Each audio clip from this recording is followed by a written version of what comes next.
আজ আমি অনেক ক্লান্ত। আসলে পৃথিবীটা এরকম কেন জানি না। যার কাছে এতটাই ভালো হতে চান না কেন, তবু ভালোর নাম পাবেন না।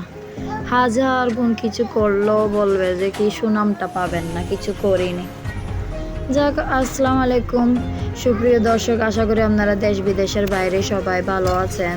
আলহামদুলিল্লাহ, এদিকেও আল্লাহর অশেষ রহমতে আমিও ভালো আছি। আপনাদের ভালোবাসা স্নেহ হয়। এদিকে আমি আমার প্রত্যেক দিনের মতন রুটিনের মতন আমার মেয়েকে স্কুলে দিয়ে আসলাম। ওর আজকে পরীক্ষা, ইনশাল্লাহ দোয়া করবেন আজকে থেকে। ওর ম্যাথ পরীক্ষা দ্রুত দিয়ে আসলাম। আসলে সকাল সকাল উঠতে হয় নাই, 9টার দিকে উঠে দিয়ে আসলাম। তারপরে আমার জাল আছে, ও যেহেতু রুটি বানাই, আমি সকালে এরকম উঠি না। এসে রান্না বান্না শুরু করে দিলাম তাড়াতাড়ি। ছোট বাচ্চা আমার একটা,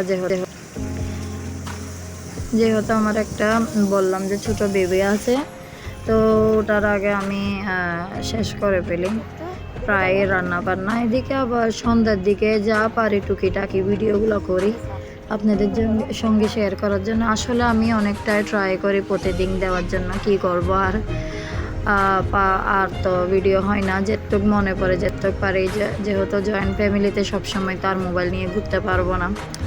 সন্ধ্যার দিকে বাচ্চারা খেলতেছে, খেলাধুলা করতেছে। তারপরে ওদের বাবা ওদের জন্য জুস আনছে, যেহেতু একটু একটু বৃষ্টি পড়তেছে, ঠান্ডাও লাগতেছে গায়ে। আসলে আমার দ্রুত ঠান্ডা লেগে যায়, আমি নিজেও জানি না। আগে গরমকাল সহ্য করতে পারতাম না, এখন আলহামদুলিল্লাহ গরম ভালোই লাগে, তো খারাপ লাগে না। এদিকে আমার মেয়েরা একটু ভিডিও করলো, ভাবলাম এগুলো একটু শেয়ার করি। তারপরে চিকেন ভেজে দিলাম, চিকেন খাচ্ছে, ওদের ফেভারিট। আমার মেয়ে অনেক খুশি, ওর পরীক্ষাতে বলে ভালো করছে, সেজন্য ওর ফেভারিট চিকেনটা বুনে দিলাম। তারপরে চিকেন খাচ্ছে, নাস্তা করতেছে, ও নিজে নিজে ভিডিও করতেছে। আসলে আমার মেয়ে অনেক হেল্প করে আমাকে, ওই করে দেয়, আর কেউ হেল্প না করলো। যার অনেকের হাজব্যান্ড সাপোর্ট করে, সাথে থাকে, আমারটা কিন্তু আলাদা। আর এটা শেয়ার করতে কিসের ক্ষতি? আমার হাজব্যান্ড আমাকে মোটেও হেল্প করে না, সাপোর্ট করে না, উনি ইনফ্যাক্ট পছন্দই করে না। এদিকে দেখেন না, আমি ভয়েস দিচ্ছি, আমার মেয়ে আসে আমার সাথে দুষ্টুমি করতেছে। জি মামনি, আমার মামনি, ছোটা মামনি। হ্যাঁ, তুমি কিছু বলবা? তারপরে দিয়ে এদিকে দেখেন অনেক লড়াচড়া করে ভিডিওগুলো নিয়ে। আর এটা কিছুদিন আগের ক্লিপ, আমি আমার বাপের বাড়ি গেছিলাম, আমার মা ইন্ডিয়া গেছিলো, যে আমাদের জন্য অনেক কিছু আনছিল। আমি ভাবলাম এগুলো একটু ভিডিও করে, এগুলো তার বাসায় গিয়ে বসে আসছিলাম, ভাবলাম হাতে মোবাইল আছে, কিছুটা ক্লিপ নিয়ে আপনাদের সঙ্গে শেয়ার করব। ভালো লাগে, আপনাদের মতামতও জানাবেন, কমেন্ট করবেন আপনাদের কীরকম লাগে না লাগে। অনেক কষ্ট করে আসলে এডিট করতে হয়, ভয়েস দিতে হয়। প্রচুর পরিমাণে চকলেট আনা হয়, যেহেতু আমার মেয়েরা চকলেট লাভার। ওরা চকলেট বললে শেষ, আর কিছুই খোঁজে না। এদিকে এটা আবার খেজুর আনা হয়েছে আমাদের বাসায়। রোজার মাস বলে না, এমনিতেও খেজুর খাই, এটা আমাদের অভ্যাস। ছোটো থেকেই আমি দেখতাম, ইনফ্যাক্ট আমরা বাইরে ছিলাম তো খেজুর খাওয়ার অভ্যাসটাই বেশি। রোজা বলে না, সব সময় খাই। আর আলহামদুলিল্লাহ অনেক প্রচুর জিনিস আনলো, মাশাআল্লাহ বলবেন। আর আমার আম্মু সবসময় আনলে আমাকে শেয়ার করবে, আমার মেয়েদের জন্য দিবে। এদিকে কাপড় চোপড়ও অনেক আনা হলো, এগুলো সব ইন্ডিয়ান ব্র্যান্ডের কাপড়।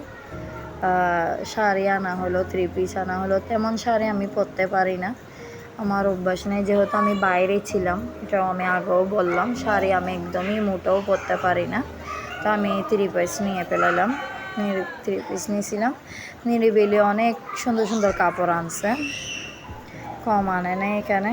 কাপড় চোপড় হতে নিয়ে, চকলেট থেকে নিয়ে, অনেক ঘরের সব কিছুই আনা হলো। আসলে আমি মোবাইলে ভয়েসটা দিবার সময় আমার বাচ্চাদের আওয়াজটা বেড়ে যায় আসলে। আর আমি রুমেই পিসফুল মনে করি, রুমে বসে দিতে পছন্দ করি ভয়েস। আর আমি দিতাম গেলে সবার সমস্যা হয়ে যায়, পারি না আমি কোনো মতো, যেহেতু বুঝতে পারতেছেন ছোটো ছোটো 3 জন। আর যদিও ডিস্টার্ব হয়, স্কিপ করে দেবেন। আসলে লাইফে অনেকটাই বাঁধা আসে, লাইফটাই ট্র্যাজেডিটা এইরকম। অনেকেই বাঁধা আসবে, অনেকেই কষ্ট আসবে, এগুলো আপনাকে পেরে সামনে এগিয়ে যেতে হবে। থেমে গেলে তো হবে না, ইনশাল্লাহ আমিও এরকম চেষ্টা করতেছি। আপনারা আমাকে যথেষ্টভাবে সাপোর্ট করবেন, সমান দৃষ্টি আমার ভিডিওগুলো দেখবেন, আর একটা লাইক দিয়ে যাবেন, কমেন্টে অবশ্যই জানাবেন। আর প্লিজ প্লিজ বেশ বেশ করে একটু শেয়ারটা করে দেবেন আমার ভিডিওটাকে। অবশ্যই আমার যদি কিছু ভুল ধারণা হইয়া ভুল করতেছে এগুলো আমাকে একটু কমেন্টে জানাবেন, আমি ইনশাল্লাহ এগুলো সলভ করে বুঝিয়ে দেব।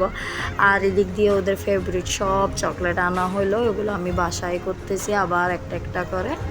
আমাদের ফেভারিট চকলেট স্নিকার্স, আসলে এগুলো নতুন বের হয়েছিল যখন আমরা ছোট ছিলাম, তখন এগুলো আমরা এরকম দেখি নাই। অবশ্যই বাইরে ছিলাম, সব প্রকারের চকলেট খেয়েছিলাম, কোনোটা বাকি নেই, কিন্তু এগুলো আমি নতুনই দেখতেছি, এই হিসাবে আমি বলতেছি এগুলো মানে নতুনই বাইর হয়েছে। আর গ্যালাক্সিটা ডার্ক চকলেটের মধ্যে পরিণত। আসলে ওয়েস্টটা দিতে অনেক আমার প্রচুর পরিমাণে কষ্ট হয়। একটা একটা বাচ্চারা আওয়াজ করে, শব্দ করে, একটা একটা ওদের কাজ করে দিতে হয় কাপড় চোপড় নিয়ে। যেমন ধরেন ওরা গোসল করতে গেছে, আমি এদিকে ভয়েসটা দিতে পারতেছি, রুমে থাকলে তো মোটেই আমি পারবো না। আসলে ইনশাল্লাহ আমি দ্রুত একটা ভিডিও নিয়ে আসবো। ভালো থাকবেন, ততক্ষণ পর্যন্ত আল্লাহ হাফেজ, সুস্থ থাকবেন।